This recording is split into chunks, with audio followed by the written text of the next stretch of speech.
Olá, pessoal. Nós faremos agora comentários referentes à prova discursiva do Exame Nacional de Acesso ao Prof. História, exame realizado em 2022 para a turma de 2023. Bem, pessoal, esta prova discursiva ela seguiu os mesmos parâmetros que nós estávamos estudando, né? Que é justamente a proposta de uma aula, né? Então, acabou sendo o que nós já prevíamos, né, a proposta de uma aula, e seguindo também aqueles critérios, né, aqueles itens que compõem a prova, a aula, né, de história. Então, de fato, a melhor estratégia para se estudar para uma seleção como essa é justamente analisar, né, fazer uma revista das provas anteriores. E foi justamente isso que aconteceu, né? A mesma estrutura da prova discursiva dos exames anteriores. Pois bem, nós iniciamos aqui a leitura do texto que serve como motivador, né, da nossa aula. Então, esse texto que antecede as temáticas, né, e a gente deve escolher uma dessas duas temáticas. Esse texto que antecede, ele serve como contextualização, né, ele traz um norte que a nossa aula deverá seguir, né? Ele traz aqui a direção que a nossa aula deverá seguir. É como se fosse o texto motivador da prova de redação do Enem. Nós temos lá os textos motivadores. Aqui, na prova discursiva do Prof. História, também temos esses textos motivadores. Então, a leitura atenta desse texto é muito importante, porque, de alguma forma, ele vai ter de estar diluído, né, em nossa proposta de aula, tá bom? Então, vamos lá.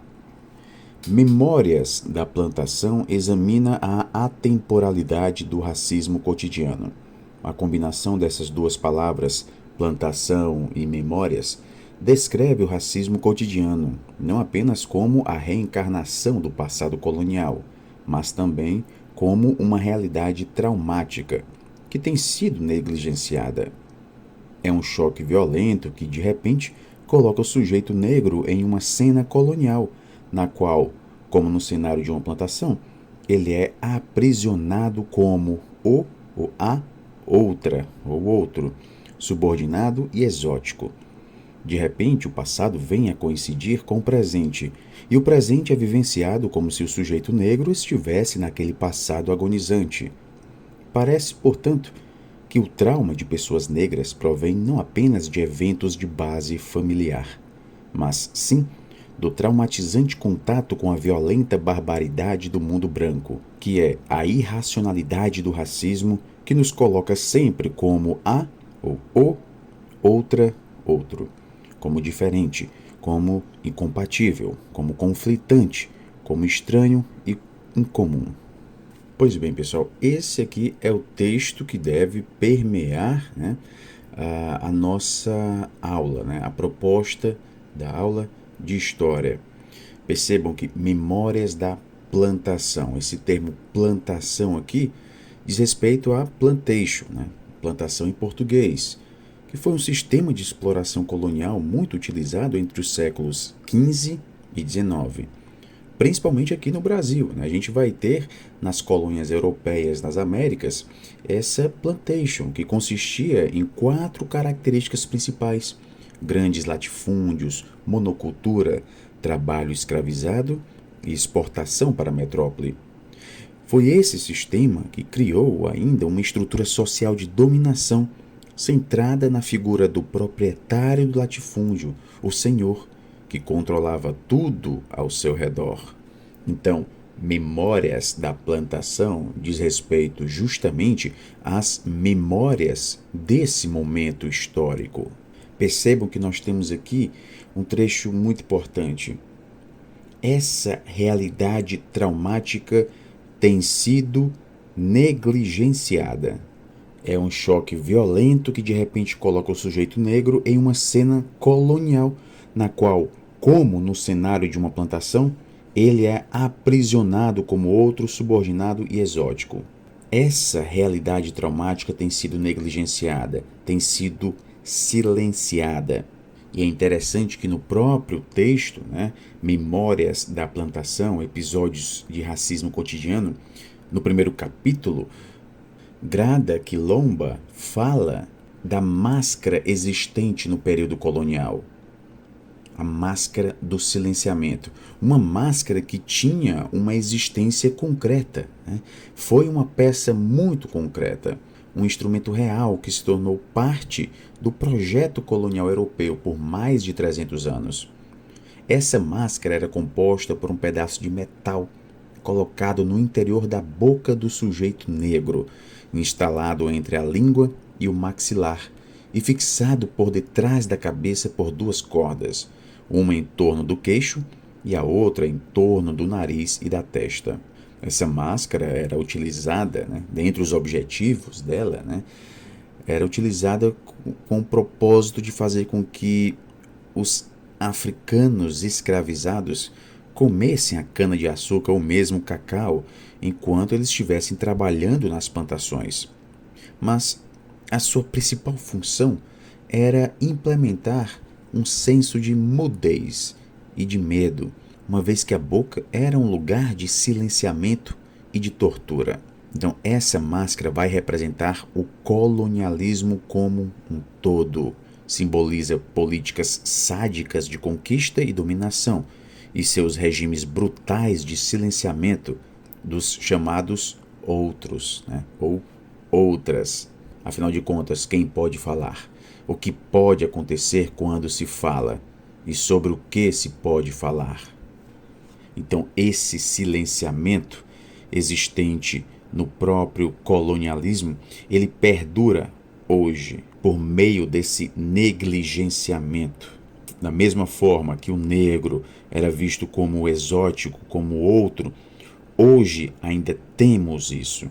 É como se essas memórias da plantação estivessem vivas hoje. Esse passado vem a coincidir com o presente. E o presente é vivenciado como se o sujeito negro estivesse naquele passado agonizante. Ok, pessoal? Então nós temos aqui justamente essa referência feita a algo do passado que permanece nas memórias, essas memórias da plantação. Aqui, em nossa aula, vou disponibilizar o link para quem quiser acessar ao livro Memórias da Plantação. Um livro muito bom, por sinal. A partir das considerações de Grada Quilomba, escolha uma das temáticas apresentadas a seguir e desenvolva uma proposição de aula de história que vise a promoção de uma educação antirracista. Então veja que nós já temos o direcionamento da nossa aula. Ela deve estar voltada para uma educação antirracista. Se no texto a gente tem aqui uma referência a esse silenciamento existente, seria interessante que em nossa aula, de alguma forma, nós abordássemos também essas práticas de silenciamento e, obviamente, focando aqui, visando dar voz ao negro. Ok, pessoal? Então vamos lá. Na temática 1 nós temos cultura e religiosidade. Quando a escola de samba Acadêmicos do Grande Rio foi sagrada campeã do Carnaval do Rio de Janeiro, com um enredo que exaltou Exu, em Yorubá, Exu, um dos principais orixás do candomblé e da umbanda, o babalorixá Sidney Nogueira, celebrou com seus mais de 75 mil seguidores no Instagram. O carnaval deste ano foi uma resposta contra o racismo religioso, postou. Não demorou muito para que os ataques de fundamentalistas religiosos começassem. Uma pessoa chegou a falar que eu tenho sangue nas mãos, que eu matei a menina que morreu em um acidente com um carro alegórico. Como uma pessoa pode fazer essa associação? Comentou em entrevista poucos dias após o desfile. Assim como ele, outras lideranças de religiões de matriz africana relataram ataques virtuais desde o desfile da Grande Rio, que pretendia desmistificar a imagem da divindade africana, demonizada por grupos fundamentalistas cristãos no Brasil. Exu é vida, não é demônio, explica Sidney Nogueira, que também é professor e doutor em semiótica pela Universidade de São Paulo. Então aqui nós temos essa temática relacionada à cultura e religiosidade, né? Poderíamos associar ao texto da prova discursiva, né? A cultura e a religiosidade, né, de matriz africana está sendo negligenciada ou mesmo silenciada pelo branco. É importante que, na proposição dessa aula, nós destaquemos a não naturalização desse preconceito, desse racismo, né? Nós não nascemos racistas, nós não nascemos preconceituosos. Isso é o resultado de um processo histórico. Então, para se compreender conceitos como racismo, para se compreender o conceito de preconceito, né, é importante a gente fazer um estudo histórico. Então, são representações resultantes de um longo processo histórico. Há explicações para o racismo e para a discriminação. Poderíamos abordar aqui, por exemplo, o período que remonta aqui à escravidão. No Brasil colônia, essas religiões eram discriminadas pelo simples fato de terem origem africana. Alguns movimentos neopentecostais, nos últimos anos, têm se valido de mitos e preconceitos para demonizar e insuflar a perseguição a umbandistas e candomblecistas. Em relação a esse silenciamento, né, fazendo uma ligação direta com a temática 1, apesar de vários costumes derivados de religiões africanas terem sido incorporados e reproduzidos aqui no Brasil, como por exemplo o ato de pular 7 ondinhas no Ano Novo e se vestir de branco, muitas vezes essas associações, né, com essas crenças acabam sendo perdidas e frequentemente apagadas, silenciadas. A gente vê que desde o período colonial aqui no Brasil, há a persistência de relações diretas entre o poder político e a religião católica. E essa religião católica, a religião oficial naquela época do Brasil colonial. E para que se pudesse manter as suas referências e heranças culturais, né, justamente da religião católica, as religiões africanas tiveram de ser recriadas e adaptadas a esse novo contexto. As celebrações da fé relacionada às religiões africanas eram proibidas e consideradas como manifestações de feitiçaria, ou mesmo associadas ao mal. Então a gente vai ter repressões e a criminalização de religiões de matrizes africanas, remontando justamente ao período escravocrata. Então nós temos aqui uma explicação histórica, né, para esse preconceito, para esse racismo, para o silenciamento dessas culturas. Não é algo que nasce conosco, é o resultado de um momento histórico.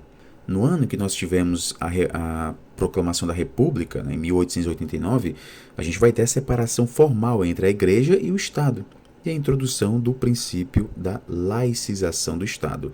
Mas a gente sabe que mesmo a Constituição de 1891, ela tendo abolido formalmente esse conceito de religião oficial e propagado a liberdade a qualquer crença, isso não aconteceu de maneira efetiva. Religiões que possuíam um caráter distinto da católica sofreram perseguições, discriminações e preconceitos. Muitas das religiões de matriz africana não eram categorizadas no enquadramento de religião do Estado. Isso só foi ocorrer em 1988, sendo fruto de uma intensa mobilização por parte do movimento negro. Essas discriminações e intolerâncias frequentes também podem ser atreladas ao racismo, uma vez que são fenômenos ligados à formulação colonial, à separação e à valorização racial negativa, que influenciam no entendimento da religião. Essas religiões africanas acabaram sofrendo um histórico de tratamento respaldado pelo racismo, pela sociedade brasileira, sendo vistas como manifestações incorretas, inferiores, perigosas e intoleráveis. Então, pessoal, seria muito importante que, uma vez escolhida esta temática, a explicação desse silenciamento, né, desse negligenciamento no que diz respeito à própria cultura africana, né, fosse explicado tomando por base o contexto histórico em que isso ocorreu e, consequentemente, né, contribuiu para a sua perpetuação. O silenciamento ao qual o negro estava submetido no Brasil colonial, ele permanece hoje. Na temática 2, protagonismos negros na história do Brasil. Então percebam que o que nós temos na temática 1 é destacado o silenciamento do negro, né, da cultura africana, né? Mais especificamente a questão da religiosidade, né? Aqui na temática 2 nós vamos ter o protagonismo do negro na história do Brasil, não como alguém que foi silenciado, mas sim como alguém que buscou a voz, né? Que lutou para ter voz. O documentário Amarelo, ou Amarelo, é tudo para ontem, sobre o rapper Emicida, com direção de Fred Ouro Preto, ultrapassa as barreiras. Dividido em 3 atos, plantar, regar e colher, resgata cenas de bastidores e a apresentação do artista no lançamento do álbum Amarelo, no Teatro Municipal de São Paulo, no final de 2019, além de imagens do início de sua carreira ainda nas rinhas de MCs e arquivos de momentos históricos do país. É uma verdadeira aula de história sobre a luta do movimento negro por visibilidade. O filme mostra, por exemplo, como é possível entender o samba e a relação do gênero com a Semana de Arte Moderna de 1922. Apesar dos importantes nomes da cultura brasileira, como Fernanda Montenegro, Zeca Pagodinho, Pablo Vittar, são destaques em Amarelo, as personalidades negras, muitas delas que marcaram época, são desconhecidas dos jovens que acompanham a carreira de Emicida. Leci Brandão, Tebas, Lélia Gonzalez, Ruth de Souza, Abdias Nascimento, Marielle Franco ilustram a luta do movimento negro no Brasil.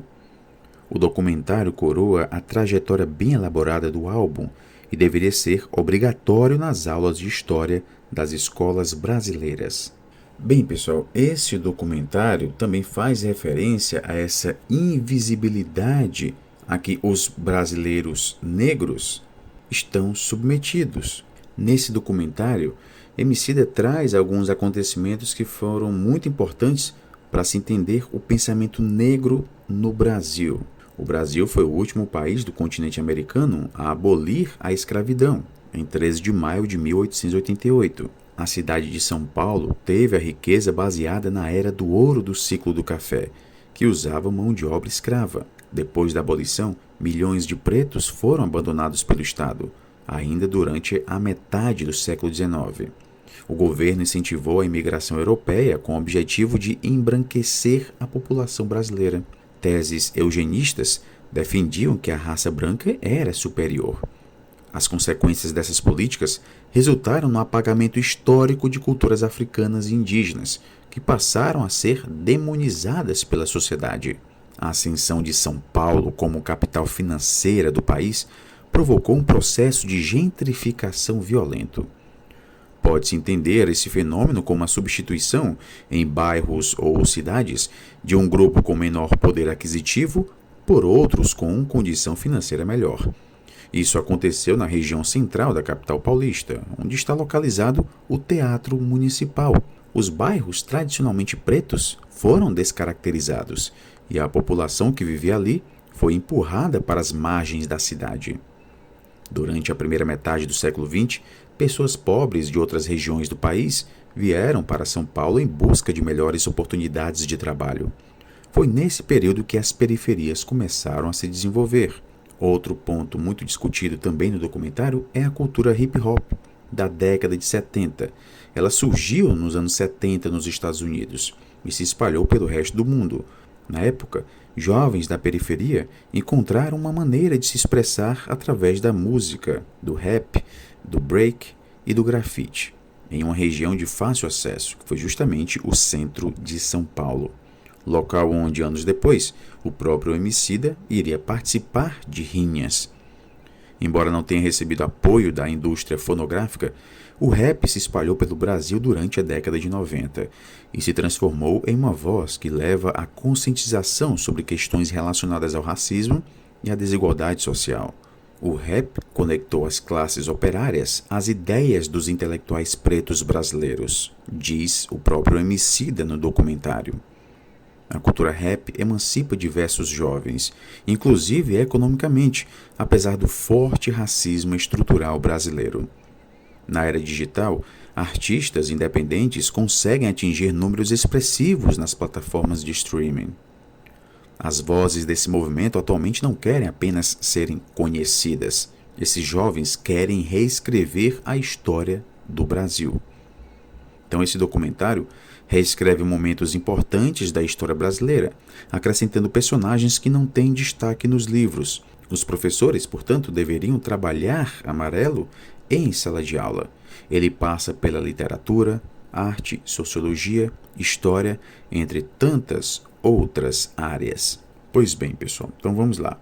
Para a proposição da aula, os seguintes elementos devem ser apresentados nos espaços especificados na folha resposta. Então, todos esses itens aqui nós estudamos em nosso curso, né? Então, quem assistiu às videoaulas, quem inclusive participou do simulado da prova discursiva, né? Acredito que tenha feito uma boa prova. Temática escolhida, apenas para destacar aqui qual foi a temática que você escolheu, ano de escolaridade, título da aula, né? Eu sempre destaco que não precisa a gente trazer títulos mirabolantes, né? Inventar nos títulos. Pode ser um título objetivo, até porque os principais pontos que vão ser avaliados na sua aula, né, são os pontos que se seguem, né? Os pontos que se seguem. Problematização da temática e objetivos. Então, aquilo que nós vimos em nosso curso. Problematização da temática é contextualizar, né? Você vai contextualizar e o que nós encontramos no enunciado, né, no texto da prova discursiva é muito importante nessa contextualização. Nós vivemos no momento em que há esse silenciamento, né, da cultura negra, da voz do negro, né? Então, é um contexto problemático. Diante desse contexto, algo deve ser feito, né? Então, a gente contextualiza, traz esses problemas que estão acontecendo, né? E diante dessa contextualização surgem as perguntas, né? Ou seja, a gente vai problematizar diante desse contexto. O que pode ser feito para mudar isso, né? Então, se a gente ver muito bem destacado esse silenciamento no texto da prova discursiva, né? Silenciamento, o racismo, a discriminação, o que pode ser feito, né? Então, a gente vai trazer esse contexto problemático, né? E depois trazer os objetivos da aula. Obviamente, esses objetivos devem estar relacionados a essa problematização. Então, diante desses problemas, o que a gente pode fazer? Propor uma aula que vise, né, a analisar o contexto histórico que contribuiu e contribui também para essa visão, né, para essa representação, essa crença de que o negro é inferior, de que o negro é exótico, né? Desnaturalizar o próprio preconceito, desnaturalizar o racismo, mostrar que isso é o resultado de um processo histórico, né? Então, os nossos objetivos, e a gente destacou isso muito bem, seria interessante que eles estivessem presentes no texto, utilizando-se aqui os verbos no infinitivo, né? Analisar, descrever, abordar, né? Então, esses verbos no infinitivo, para a banca que vai avaliar o seu texto, eles deixam muito bem claros aqui os objetivos, né? Então, uma estratégia para mostrar para a banca que nós estamos trazendo os nossos objetivos é utilizar os verbos no infinitivo. Da mesma forma como nós fazemos em projetos de pesquisa, né? Tem objetivo geral, objetivos específicos, a gente sempre começa com os verbos no infinitivo. Então, trazer em nosso texto, no corpo do texto, verbos no infinitivo, isso contribui para que a banca identifique, opa, esse candidato ele está agora abordando os objetivos, né? Então, é como se a gente estivesse aqui ajudando a banca a avaliar o nosso próprio texto. Então, começa-se com a problematização, a gente traz uma situação crítica que gera questionamentos. Diante dessa situação crítica, a gente vai propor objetivos, né? Objetivos que visam justamente diminuir esse problema que foi apresentado. Eu sempre destaco a importância de a gente não trazer essa ideia de que a gente vai resolver o problema, solucionar o problema, porque isso pode dar a ideia de que a gente é um sonhador, né, visionário. Não, a gente tem que estar com os pés no chão, né? Então, diminuir esse problema, né, amenizar esse problema, tá ok?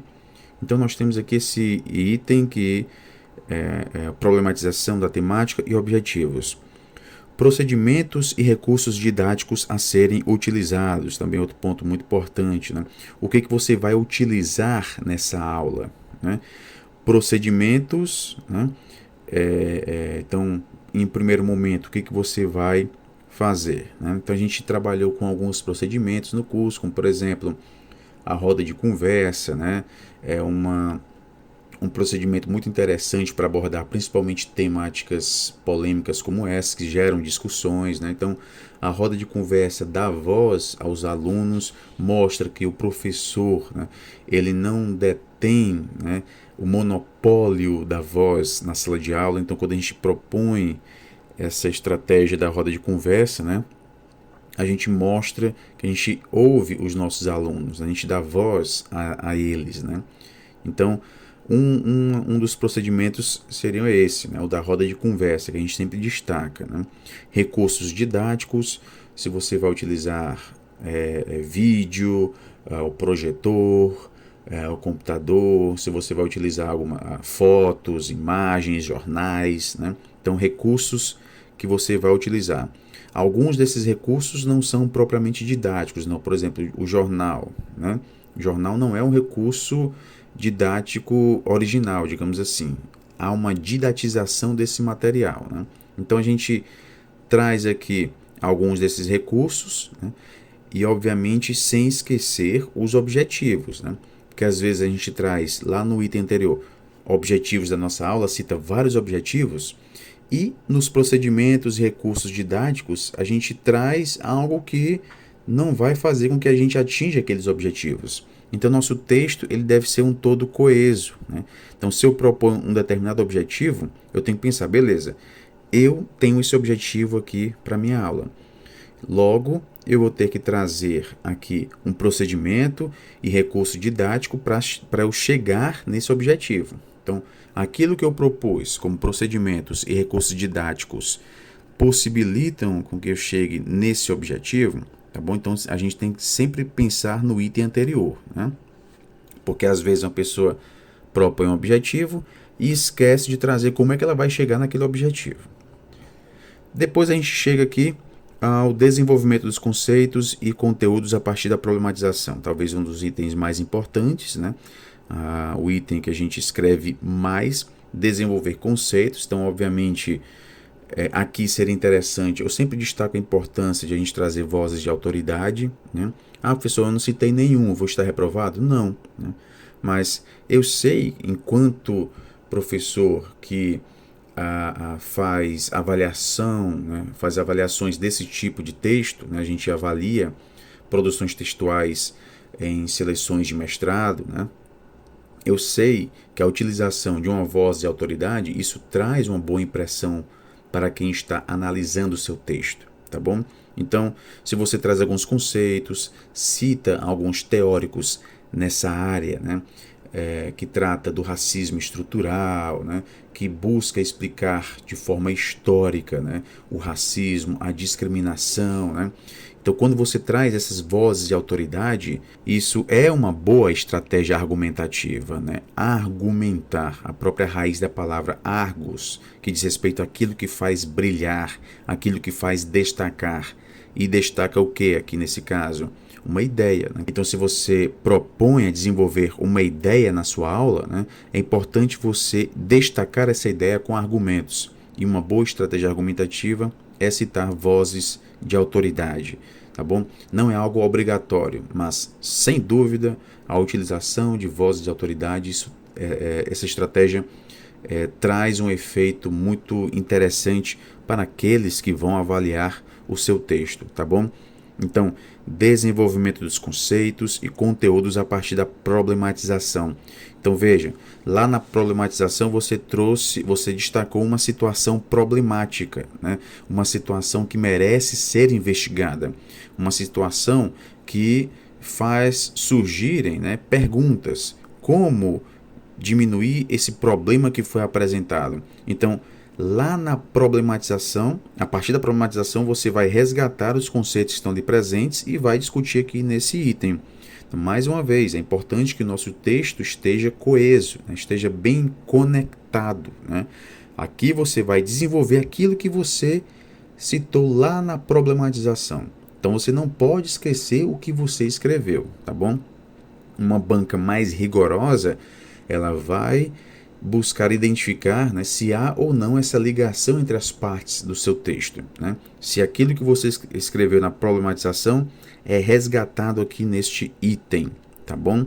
Se você desenvolve aqui neste item. Então é muito importante que nosso texto seja coeso. No próprio simulado, para quem participou do simulado, eu destacava nos textos, né? Olha, você escreveu sobre um ponto aqui na problematização, mas você não desenvolveu isso nos itens que se seguem, você esqueceu disso. Então, quando você traz esses objetivos, essa problematização, você vai ter que ter isso em mente para discutir em outro item, né? Que é justamente o item do desenvolvimento dos conceitos. Então, a gente não pode esquecer isso. E, finalmente, o último item, atividade de avaliação de aprendizagem, né? Então, como você vai avaliar a aprendizagem?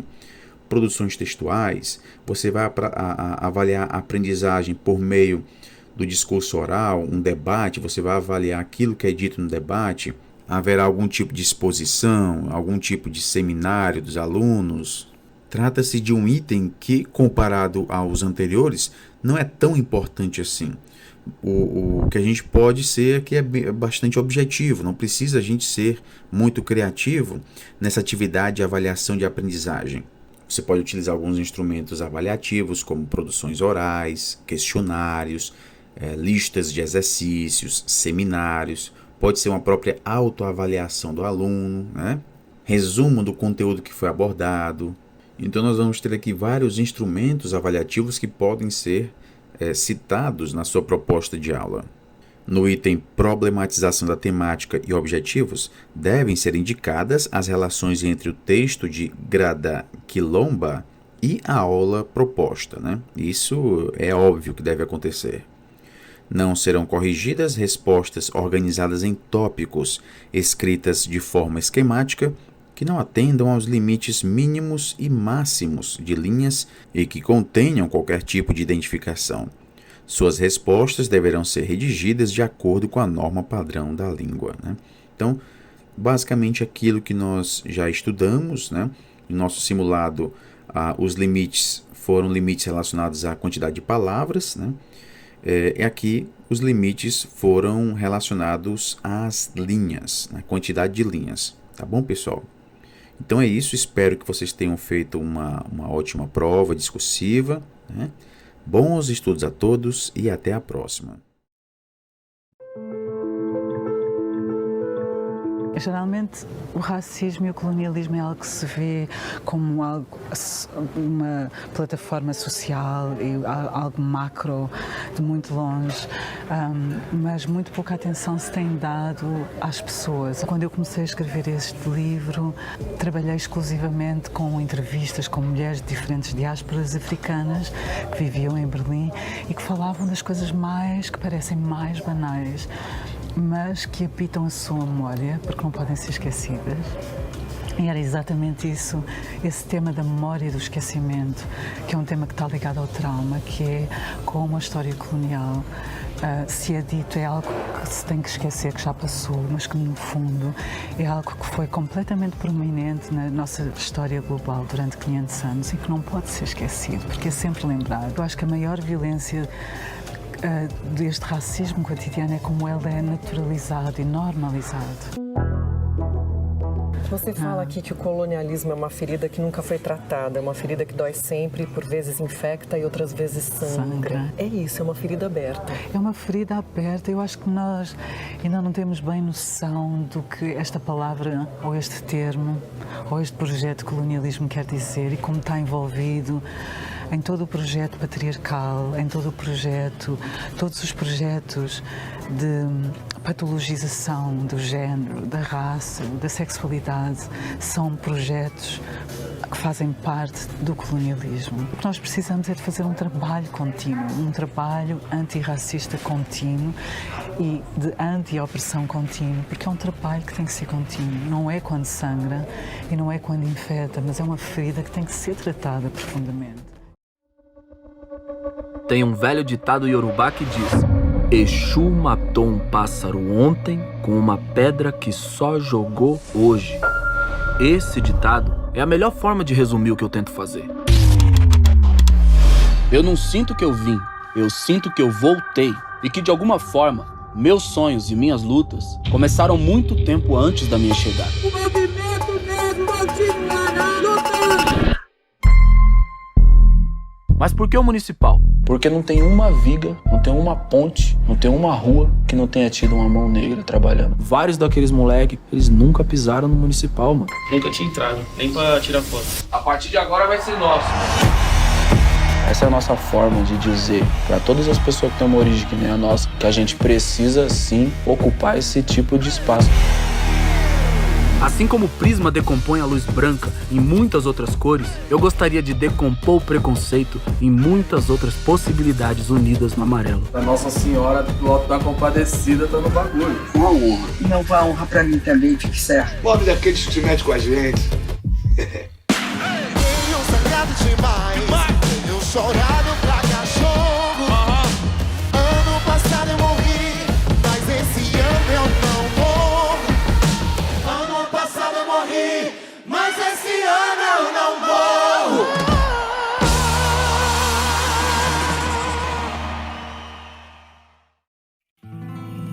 Exu, caveira, sete saias, catacumba, é no toque da macumba. Saravá, lafiar, lafiar. Seu Zé malandro na encruzilhada, padilha de saia rodada, é Mojubá. É isso, é isso, é isso. Como assim? Que beleza, que beleza, que beleza, grande rio. É Mojubá. Fala, Majeté! Fala, Majeté! Boa noite, moça! Boa noite, moço! Aqui na terra é nosso templo de fé. Fala, Majeté! Faísca da cabaça de bar. Na gira, bombo, gira, luvaiá. No mar de Dendê. Caboclo, andarilho, mensageiro. Meu povo firma ponto no terreiro. A voz de Palmares, Zumbi, Aguibar. Exu, Uifá nas entrelinhas dos Odus. Preceitos, fundamentos, Olobé. Prepare o padeiro pro meu axé. Exu, caveira, sete saias, catacumba, é no toque da macumba. Saravá, lafiar. Seu Zé malandro na encruzilhada, padilha da saia rodada. Emojubá, sou capa preta, tiriri. Sou tranca, rua, meio sol, a meia lua, marabô, alafiar. Eu sou do cateado e da quebrada, sou do fogo e gargalhada. Emojubá, ô luar, catiço reinando na segunda-feira. Ô luar, dobra o surdo de terceira, pra saudar os guardiões da favela. Eu sou da lira e meu bloco é sentinela. Laroie, laroie, laroie. É poesia da escola ou no sertão. A voz do povo, profeta das ruas. Tantas estamiras dele.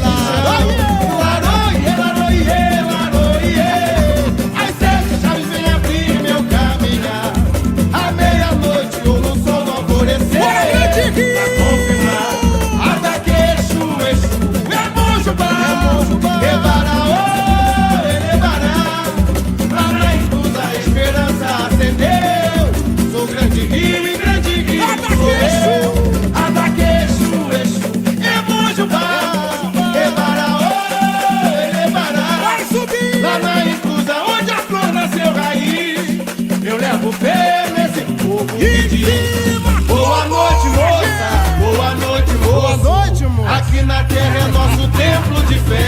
Fala, Majeté, faísca da cabaça de bar. Na gira, bombo, gira, luvaiá. Meus presidentes de hoje, Caboclo, Andrinho, mensageiro. Meu povo firma ponto no terreiro. A voz de Palmares, subia de pá. Eixo, uiva nas entrelinhas dos odus. Preceitos, fundamentos, holodeira. Prepare o padeiro no meu axé. Eixo, carteira, sete saias, catacumba. É no toque da macumba, saravá, labial.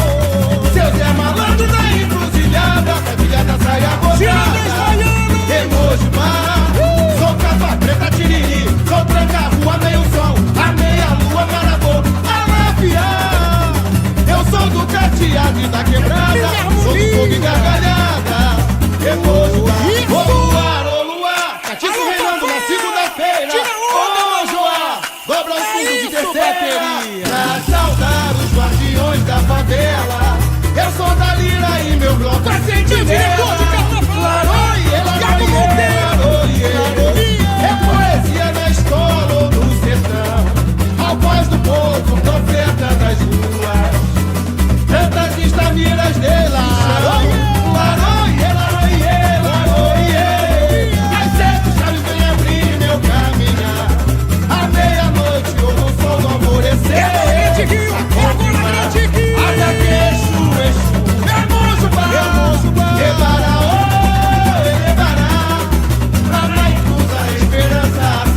Sou grande rio e grande rio sou eu. Adaqueixo, Exu, Emojubá, Ebaraô, Ebará. Lá na inclusa onde a flor nasceu raiz, eu levo fé nesse povo que diz. Adaqueixo, Exu, Emojubá, Ebaraô, Ebará. Lá na inclusa onde a flor nasceu raiz, eu levo fé, hein? Eu levo fé nesse povo que diz. Eu levo fé nesse povo que diz. É isso, que beleza!